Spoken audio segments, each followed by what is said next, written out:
Welcome back to my YouTube channel mathematics by Sanawala. जैसा कि हम सब्सक्राइबर की डायरेक्ट टेस्ट की प्रिपरेशन कर रहे हैं और हमने क्लैश मैनुअल को फॉलो भी किया है और उसके एक्स्ट्रा टॉपिक भी कुछ किए हैं और कुछ आगे भी करेंगे।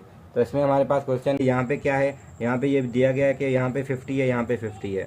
तो यहाँ पे क्या होगा, इस वजह से अगर इसको हम इस ट्राइंगल को ऐसे देखें, जब ऐसे होता है तो हमारे पास एंगल कौन सी इक्वल होती है, ये वाली इक्वल हो जाएगी। तो ये 50 है तो ऑब्वियसली ये 50 आपके पास बनेगी, क्योंकि जब भी आपके पास इक्वलेटर ट्राइंगल बनता है, हम शेप यहाँ पे ऐसे बन रही है, जब भी ये साइडें इक्वल होती तो ये इक्वल हम इक्वल लेते हैं हमेशा।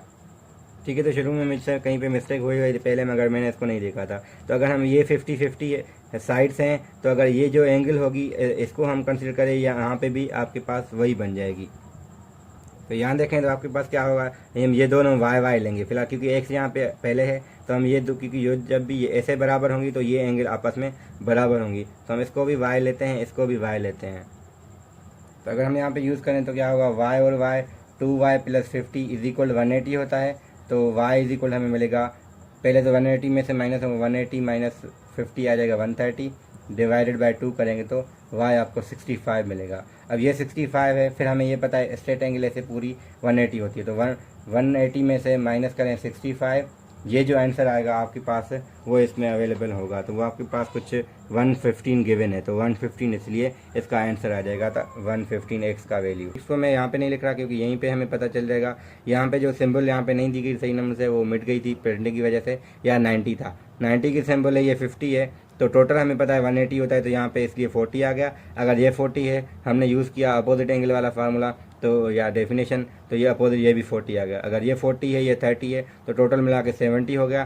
तो यहाँ पे जो बचा वो 110 होगा 180 में से माइनस करके, तो इसलिए इसका आंसर 180 है। अब क्वेश्चन नंबर 7 के लिए हम देखते हैं। तो क्वेश्चन नंबर 7 के लिए हमें जो फिगर दी गई है वो कुछ ऐसी है कि आपके पास एक रेक्टेंगल है, 12 है यहाँ पे, फिर ऐसे है, और इसके अलावा कुछ ऐसे ये है। तो यहाँ पे आपको 4 गिवन है, यहाँ E है, यहाँ B है, यहाँ C है, और यहाँ पे A है और D है। तो कुछ ऐसी है, ठीक है। तो ये कोने में है यहाँ पे, तो ट्रायंगल ये बन रहा है। अभी हमारे पास जो शेडेड है उसके लिए उसका एरिया भी पूछ रहे हैं, यानी BED का एरिया पूछ रहे हैं, और हमें पेरीमीटर भी पूछ रहे हैं। पेरीमीटर के लिए हम सिंपली क्या करेंगे, आपके पास ये अगर 4 और 5 की मैंने टोटल यहाँ पे 9 हो जाएगा, ये 12 है तो ये भी 12 हो गया, तो हमें ये यहीं से पता चल गया।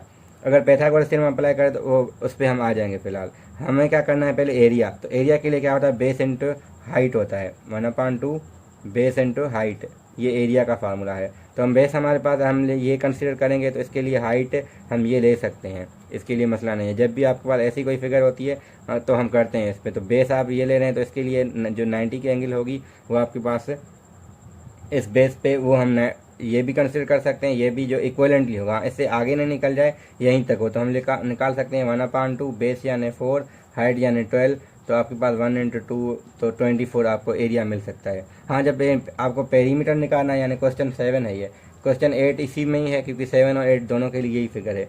इसका जब पेरीमीटर चाहिए आपको, तो ये दोनों इस्तेमाल करके 5² + 12² करके रेडिकल हम ये निकाल सकते हैं DE लेंथ। सिमिलरली आप BD भी निकाल सकते हैं, कैसे, 12² + 9² करके। जब ये दोनों आ जाएंगे तो इनको 4 को हम ऐड करेंगे तो हमें पेरीमीटर भी मिल जाएगा, क्योंकि पेरीमीटर का फार्मूला होता है सम ऑफ ऑल साइड। क्योंकि ट्राइंगल है, 3 साइडें हैं, तो इस वजह से 4, ये यहाँ से 13 आएगा, यहाँ से कुछ और आएगा, इन सबको ऐड करेंगे तो हमें यहाँ से आंसर मिल जाएगा जो ये कह रहे हैं। सिमिलरली क्वेश्चन नंबर 9, 10 यही हैं, सिर्फ फिगर चेंज है, बाकी वही है। तो एरिया के लिए ये बेस कंसीडर करेंगे। अब हमें ये पता है कि ये 3, 5 दिए गए हैं, तो हम ये 4 फाइंड कर सकते हैं पाइथागोरस थ्योरम यूज़ करके। ये 4 है, टोटल अगर 7 है तो यहाँ पे 3 हो जाएगा, तो ये 3 हमें पता है, और हाइट हमारे पास 3 है ऑलरेडी, तो हम 3 × 3 1/2 करके एरिया भी निकाल सकते हैं, जो कि आपका 4.5 आएगा। सिमिलरली हम पेरीमीटर इसी तरीके से निकाल सकते हैं। तो ये जो क्वेश्चन है दोनों रिलेटेड है, फिगर चेंज थोड़ी मतलब सेम है, थोड़ी ओरिएंटेशन चेंज कर सकते हैं या वैल्यूज चेंज कर सकते हैं, बाकी दोनों का कॉन्सेप्ट सेम है। तो क्वेश्चन नंबर 7, 8 किया और 9, 10 इसमें हमारी प्रैक्टिस 55 कंप्लीट हो गई। यहाँ पे ये हमारा वीडियो पूरा होता है, तो इसमें नेक्स्ट वीडियो हम प्रैक्टिस 56 पे बनाएंगे। Thank you.